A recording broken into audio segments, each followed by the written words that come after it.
Hi children, as far as we were discussing about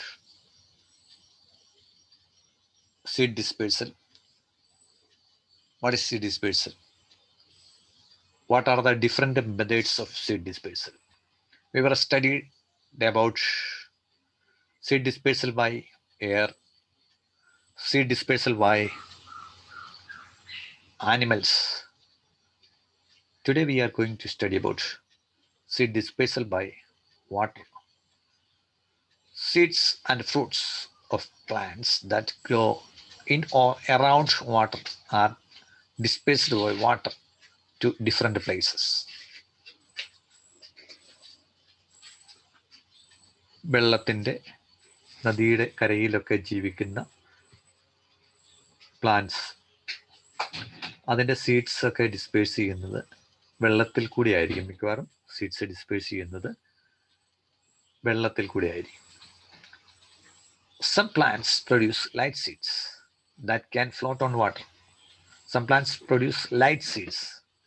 ചില പ്ലാന്റുകൾ വളരെ ലൈറ്റ് ആയിട്ടുള്ള സീഡ്സ് ആണ് പ്രൊഡ്യൂസ് ചെയ്യുന്നത്. They can float on water. Since it is light, it can float on water. The seeds of lotus, water lily plants are light and spongy.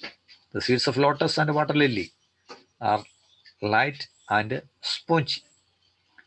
They float on water and carried by the flowing water. Since they are light, they are carried by the flowing water. നമ്മളിവിടെ പഠിച്ചത് ചില പ്ലാന്റ്സിൻ്റെ seed ലൈറ്റും spongy ആയിരിക്കും, അതുകൊണ്ട് തന്നെ അത് വെള്ളത്തിൽ പൊങ്ങിക്കിടക്കും, അത് വെള്ളത്തിൽ ഒഴുകും.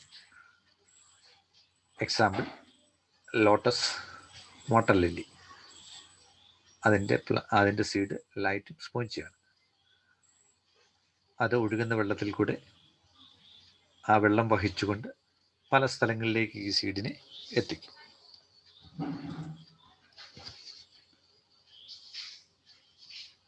Trees such as coconut that grow near the beach often have their fruits carried away by sea.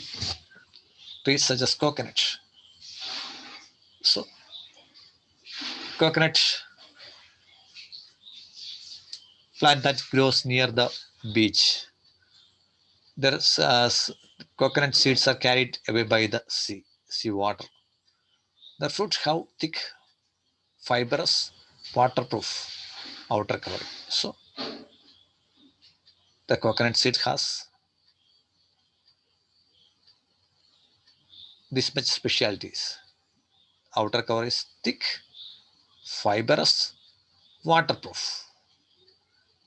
നമുക്കറിയാം കോക്കനട്ടിൻ്റെ തേങ്ങയുടെ ഔട്ടർ കവറിങ് വളരെ കട്ടിയുള്ളതാണ്, എന്നാൽ ഫൈബറസ് ആണ്, നാരുകൾ ചേർന്നാണ്. അറിയാം, തൊണ്ടിൻ്റെ ഉള്ളിൽ നാരുകൾ കാണാൻ പറ്റും, ഫൈബറസ്, വാട്ടർ പ്രൂഫാണ്.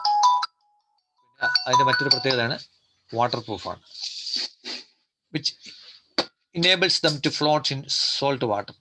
അപ്പോൾ അതിനെ സോൾട്ട് വാട്ടറിൽ പൊങ്ങിക്കിടക്കാൻ അതിനെ സഹായിക്കും. So the seeds are carried along by ocean currents and land on the faraway shore. അതുകൊണ്ട് ഓഷ്യൻ കറണ്ടിൽ ആ seeds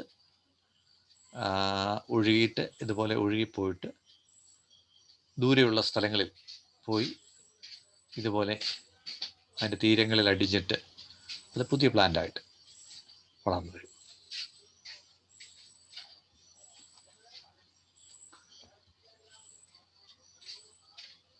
Next, dispersal by explosion. Some plants have fruits that explode when ripe and shoot out seeds. Some plants like lady's finger explode when ripe.